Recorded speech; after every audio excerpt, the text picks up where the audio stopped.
Bienvenue sur votre chaîne préférée Akhbar al-Bled de Hassan Atlemsen. Dans son discours de ce soir, le roi du Maroc Mohammed VI a évité de parler de l'Algérie et a salué les 5 millions de Marocains à travers le monde. Le roi du Maroc a fait le point sur les acquis nombreux et irréversibles engrangés dans l'affaire du Sahara marocain. Et il a invité les partenaires du Maroc, encore indécis, à se départir de leur position ambiguë et à mettre fin à l'ambivalence dans une affaire cruciale pour le Maroc. Dans le discours prononcé ce samedi à l'occasion du 69e anniversaire de la Révolution du roi et du peuple, les propos du souverain sont aussi limpides, sans triomphalisme, et avec un sens élevé de synthèse et de clarté. Le souverain a fait le bilan des 2 dernières années au sujet de l'évolution favorable du dossier du Sahara, en raison de la force de conviction de la diplomatie royale, ainsi que le sérieux et la crédibilité de l'initiative marocaine d'autonomie dans les provinces du Sud. La position juste et légitime du royaume sur cette question a été le principal vecteur de grandes percées réalisées par la diplomatie marocaine au niveau régional et international, des percées qui se sont traduites par le soutien exprimé par de nombreux pays influents en faveur de la pleine souveraineté du Maroc sur son Sahara. Dans le listing des soutiens internationaux, le poids géopolitique des États-Unis, de l'Allemagne, de l'Espagne, de la Hollande et du Portugal, entre autres, est clairement favorable au Maroc. Il vient de s'ajouter au fait que 84% des pays membres de l'ONU ne reconnaissent pas l'entité installée par l'Algérie à Tindouf. Pour ce qui est du soutien américain, le roi a mis l'accent sur la constance de la position des États-Unis d'Amérique, malgré le changement d'administration ou l'évolution de la conjoncture, ce qui constitue un revers pour les ennemis du Maroc, qui ont parié en vain sur un changement de l'administration à Washington. La position claire et responsable de l'Espagne, qui connaît mieux que quiconque la genèse et la véritable nature du conflit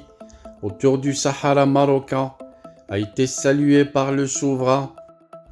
qui a réitéré que le partenariat avec le voisin du Nord est désormais à l'abri des aléas de la politique au niveau régional ou des changements de gouvernement au niveau interne. À l'image de l'Espagne, précise le souverain, le positionnement constructif à l'égard de l'initiative de l'autonomie affichée par des pays européens est venu renforcer les relations de confiance avec ces nations amies et raffermir le partenariat de qualité qui les lie au Maroc. Une trentaine de pays africains, arabes et latino-américains ont apporté un grand soutien franc et clair à la marocanité du Sahara en ouvrant des consulats dans les provinces du Sud, ce qui se traduit par une reconnaissance irrévocable de la souveraineté du royaume sur ces territoires. Partant de ce bilan très positif et de la justesse de la cause nationale, le roi a adressé un message clair au reste du monde pour souligner la place centrale qu'occupe le dossier du Sahara dans les relations qu'entretient le Maroc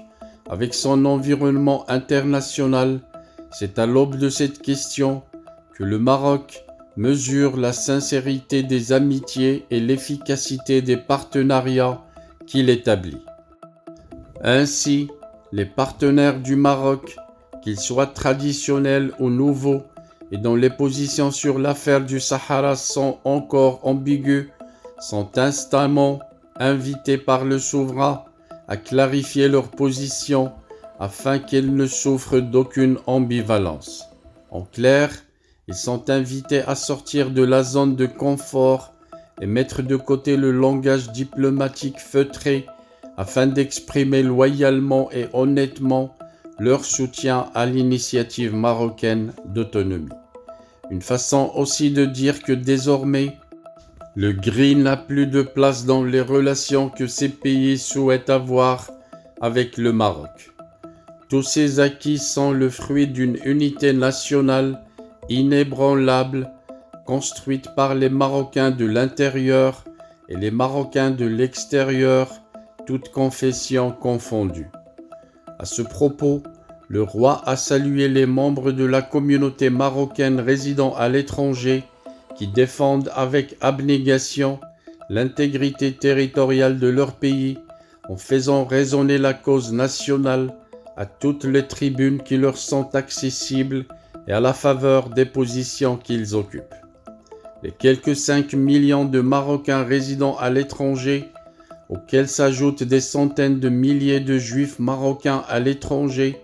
constituent un trésor de compétences qu'il convient de préserver et de faire fructifier à travers des politiques d'accueil et d'accompagnement qui soient adaptées à leurs besoins et qui soient à la hauteur de l'amour qu'ils portent à leur pays, le Maroc. Le souverain a mis l'accent sur le haut profil, motif de fierté, des membres de la communauté marocaine à l'étranger dans différents domaines scientifiques, économiques, politiques, culturels, sportifs et autres, estimant que le temps est venu pour doter la communauté marocaine à l'étranger de l'encadrement nécessaire ainsi que des moyens et des conditions pour qu'elle donne le meilleur d'elle-même dans l'intérêt bien compris de son pays et de son développement. Cette démarche passe nécessairement par la modernisation et la mise à niveau du cadre institutionnel qui régit cette catégorie de Marocains du monde si chère à Sa Majesté le Roi.